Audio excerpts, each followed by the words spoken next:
Yo, what up guys, I'm Sammy and welcome back to the Soul Brothers channel. In this video, we're going to be talking about the most popular basketball shoes worn by NBA players in the NBA for this season, right?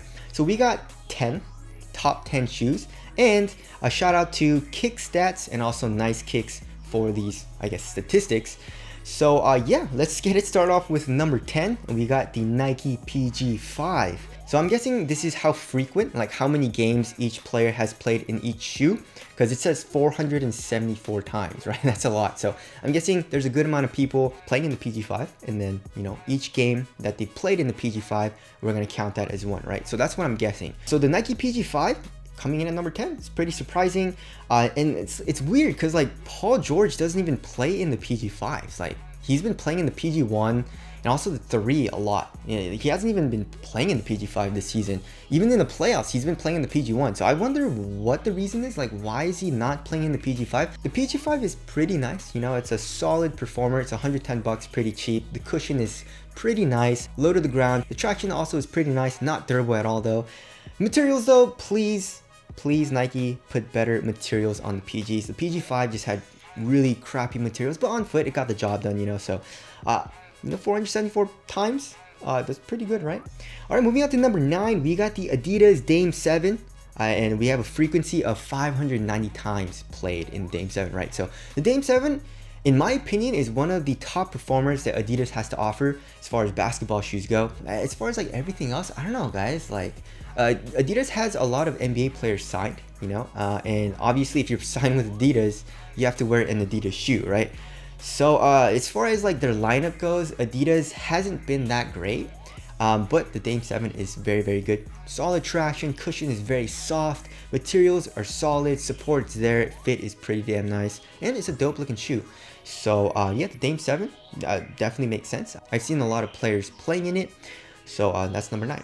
Alright, moving on to number 8, we got the Nike Kobe 4, and I'm guessing it's the Kobe 4 Pro Tro, especially with this picture. And it's been worn 631 times. The Kobe 4 Pro Tro, as you guys all know, is super nice. It's kind of old, you know. The Kobe 4 Pro Tro came out, I believe, like 2 years ago, you know, and people are still wearing it. The Kobe 4 Pro Tro is a solid performer. I feel like people are trying to kind of like also honor Kobe. You know, so like a lot of NBA players are still playing Kobe's, which is insane. So that's nice, you know, but also it's a great performance. Cushion is super nice. It's especially in the heel, is very soft. Traction is solid. Materials, I mean, not the best, you know, especially in this colorway. We got some like, you know, suede materials and stuff like that, but it gets the job done.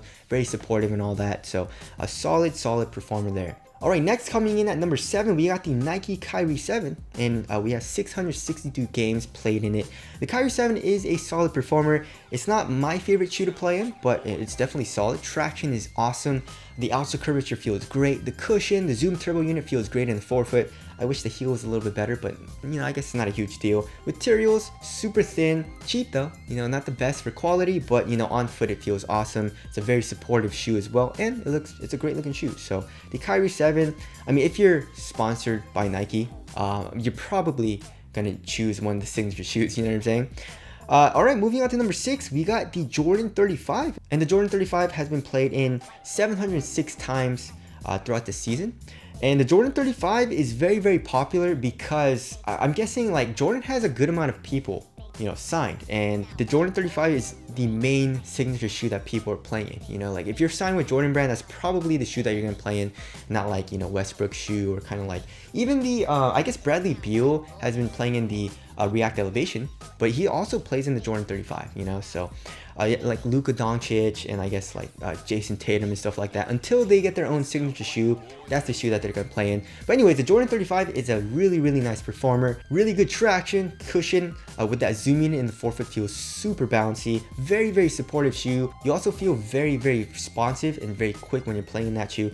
So Jordan 35, not really surprised. All right, coming in at number 5, we got the Nike Zoom Freak 1, which is very interesting, right? So the Zoom Freak 1 is an old shoe, you know, and it's like a year, almost 2 years old now.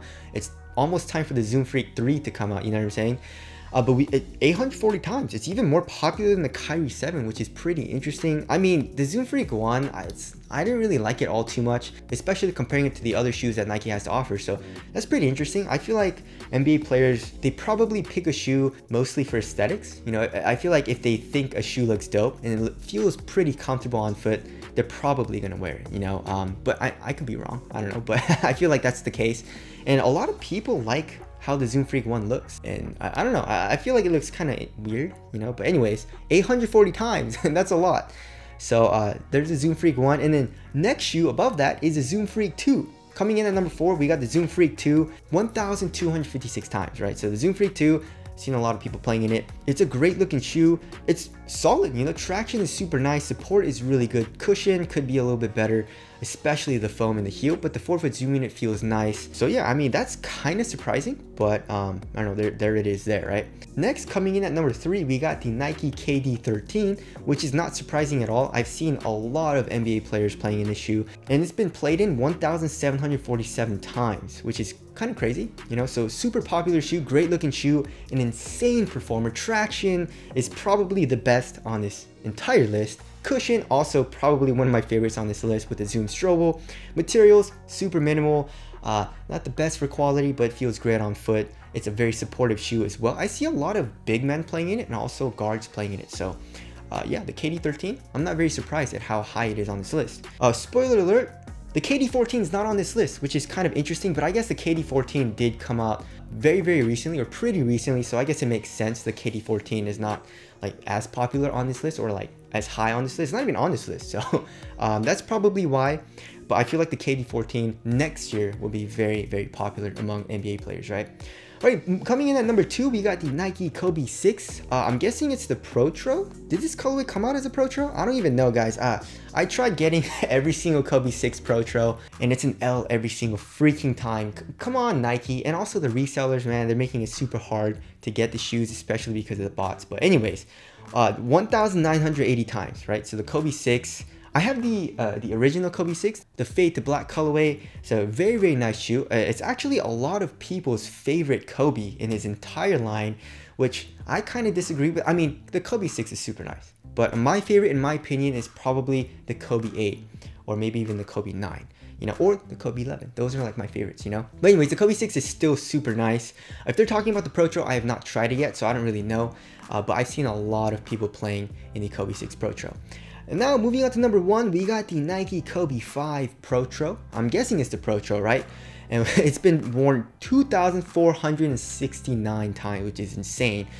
And yeah, the Kobe 5 Pro Tro is super duper popular. I mean, I've seen a lot of players, you know, the Anthony Davis. You know, if you're signed with Nike, that's probably the shoe that you're gonna get, either the Kobe 5 or the Kobe 6 Pro Tro.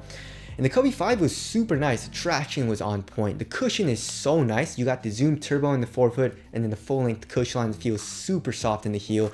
Materials, I mean, with the synthetic material, isn't the best, but I don't mind it at all. You know, it's a super thin and also very, very supportive material. You need to break it in a good amount, but once you do, actually is a very, very nice material in my opinion. It fits really nicely for me. You know, it's a really narrow and snug fit, so I like that. But if you don't like a snug fit, it probably isn't the best option for you. And it's an awesome looking shoe. The Kobe 5 looks awesome on foot. So yeah, does this list surprise you at all? I'm pretty surprised the LeBron shoe isn't even on this list, that's kind of surprising. LeBrons are, actually, yeah, LeBrons are very, very heavy and pretty bulky feeling, you know, and not the most responsive feeling shoe. And these guys in the NBA are huge, and they have bigger feet, and if you have bigger feet, these shoes, one shoe on the LeBron 18 is probably like a pound and a half, you know. So that's probably why it's not as popular, but I would have expected it to at least be on this list, right? But are there any shoes that you're surprised that isn't on this list? Tell us down in the comment section below. But that's it. Thank you guys for watching, and I'll see you guys in the next one.